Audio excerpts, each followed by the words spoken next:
दर्द दिल की दवा नहीं मिलती, दर्द दिल की दवा नहीं मिलती, ढूंढने से वफ़ा नहीं मिलती।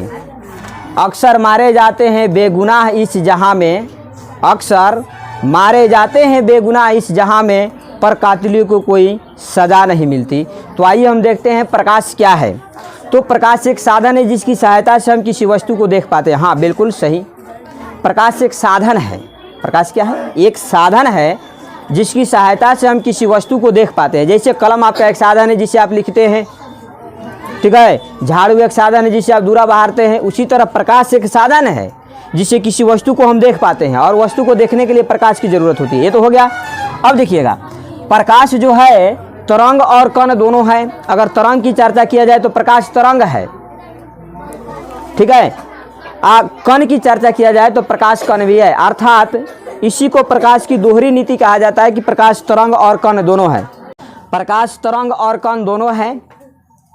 प्रकाश तरंग होने के साथ साथ कण भी है, इसलिए इसे प्रकाश की दोहरी नीति कहा जाता है, क्योंकि प्रकाश तरंग और कण दोनों है। ये तो क्लियर हुआ।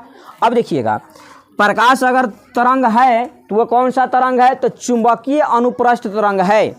प्रकाश चुंबकीय अनुप्रस्थ तरंग है। अब देखिएगा, प्रकाश की सबसे अधिक चाल अगर कहीं होती है तो वो निर्वात में होती है। सबसे पहले ऑप्शन अगर आता है निर्वात में तो निर्वात में देंगे, अगर निर्वात ऑप्शन नहीं रहे तो वायु में देंगे। ध्यान से सुनिएगा, निर्वात और वायु लगभग दोनों सेम होता है, लेकिन दोनों एक जैसा नहीं होता है। निर्वात उस जगह को कहते हैं जहाँ पर वायु भी नहीं होती है।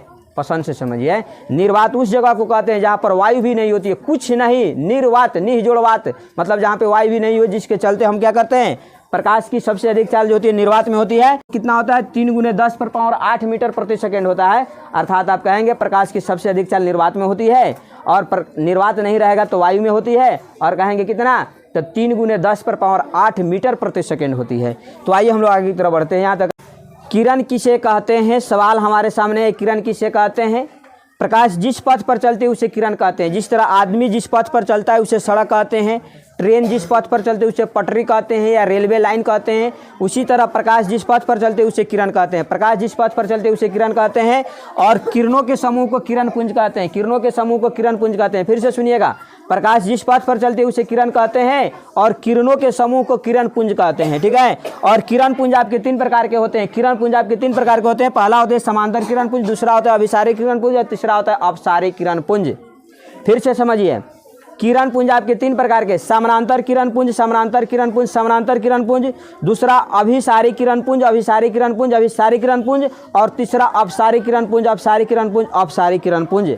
आइए अब यहाँ पे हम लोग को देखना है, किरण पुंज 3 प्रकार के होते हैं, समांतर किरण पुंज, अभिसारी किरण पुंज और अपसारी किरण पुंज। पसंद से सुनिए। अब समांतर किरण पुंज, अभिसारी किरण पुंज और अपसारी किरण पुंज को समझते हैं। वैसे किरण पुंज जिसमें प्रकाश की किरणें एक दूसरे के समानांतर होती है तो उसे समानांतर किरण पुंज कहेंगे। कुछ नहीं, समानांतर किरण है तो समानांतर किरण पुंज।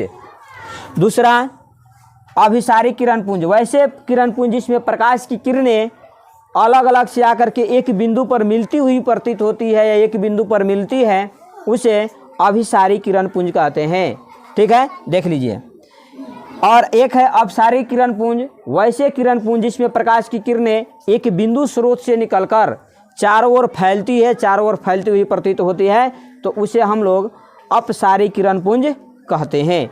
अब आइए समझिएगा, जब एक दूसरे के समानांतर है तो समांतर किरण पुंज, और अलग अलग बिंदुओं से आकर के एक पर मिलती है, अलग अलग से आकर के एक बिंदु पर मिल रहा है तो अभिसारे, क्या है भाई? अभिसारे। और जब एक से उठ करके चारों ओर जब छितरा जाएगा तो आप सारी कहेंगे। इसको पसंद से सुनिए। गांव में पंचायती होता है, तो जब पंचायतियाँ बैठाते हैं तो गांव में लोग दूर दूर से आते हैं और एक जगह पर आकर के रुक जाते हैं, एक जगह पर रुक जाते हैं, तो एक ही जगह पर आकर के मिल रहे हैं तो अभिसारी हुआ। एक ही जगह पर आकर के मिल रहे तो क्या हुआ? अभिसारी हुआ। आज जैसे आपका पंचायत उठता है, सब कोई टूटता है, सब कोई उठ करके अपने अपने घरे चले जाते हैं, अपने अपने जगह पर फैल जाते हैं, तो ये क्या हुआ? अपसारी किरण पुंज हुआ। क्या हुआ? अपसारी किरण पुंज हुआ। समझ में आया?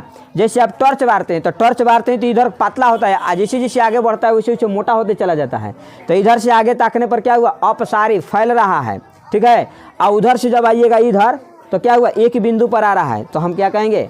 अभिसारी कहेंगे। समझ में आ गया? प्रकाश उत्पत्ति के आधार पर वस्तुएं 2 प्रकार के, प्रकाश उत्पत्ति के आधार पर वस्तुएं दो प्रकार के, एक दीप्त वस्तुएं और दूसरा अदीप्त वस्तुएं।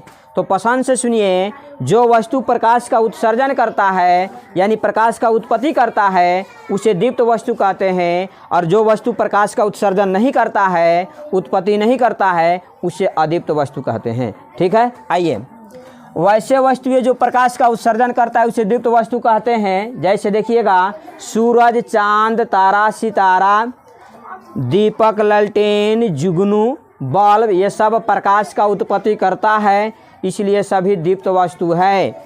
और जो वस्तुएं प्रकाश का उत्सर्जन कहिए या उत्पत्ति कहिए नहीं करता है उसे अदीप्त वस्तुएं कहते हैं। जैसे ईंटा प्रकाश नहीं देता है, मिट्टी प्रकाश नहीं देता है, पुस्तक प्रकाश नहीं देता है और ये प्रकाश नहीं देता है, तो हम इसे अदीप्त वस्तु कहेंगे। ठीक है, अब यहाँ पर देखेंगे, प्रकाश गुजरने के आधार पर वस्तुएं तीन प्रकार की होती है। पहला होता है पारदर्शी वस्तु, दूसरा होता है अपारदर्शी वस्तु, तीसरा होता है परभासी वस्तु। तो पारदर्शी को समझिएगा, जिससे होकर के प्रकाश आर पार जा सकता है, सफाई ये पार से वो पार प्रकाश चल जाए ना, समझे, तो समझिए पारदर्शी है। अगर नहीं जाए तो समझिए कि अपारदर्शी है।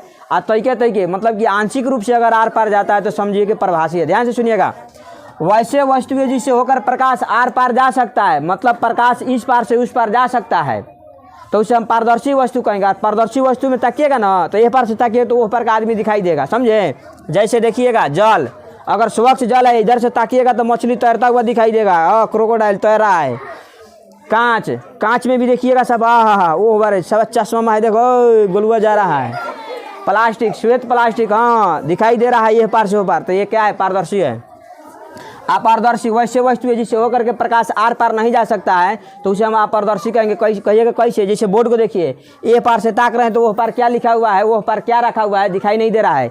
दीवार की इस पार से उस पार ताकिएगा तो आपको दिखाई नहीं देगा, समझे। काला पट्टी आपकी आंख पर बांध दिया जाए तो और ही नहीं दिखाई देगा। ये सब अपारदर्शी वस्तु है, समझे कि नहीं समझे, अपारदर्शी वस्तु है। आई देखिएगा, परभासी वस्तु वैसे वस्तु है जिससे होकर के प्रकाश आंशिक रूप से आर पार जाता है, तो उसे परभासी वस्तु कहते हैं। कहिएगा कैसे, जिससे धुआं में ताकिएगा, हाँ फ्रेश नहीं दिखाई दे रहा है, हाँ तब परभासी वस्तु है। अरे घिसा हुआ कांच है, फ्रेश नहीं दिखाई दे रहा है, परभासी वस्तु है। तेल लगा हुआ कागज है, हाँ फ्रेश नहीं दिखाई दे रहा है, तो परभासी है।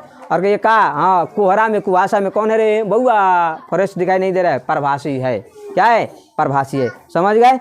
अगर ये वीडियो पसंद आया तो लाइक कीजिए, चैनल को सब्सक्राइब कीजिए, अपने दोस्तों में शेयर कीजिए। तब तक के लिए जय हिंद, जय भारत। पढ़ते रहिए और आगे की तरफ बढ़ते रहिए। दाविए साहब, वाह।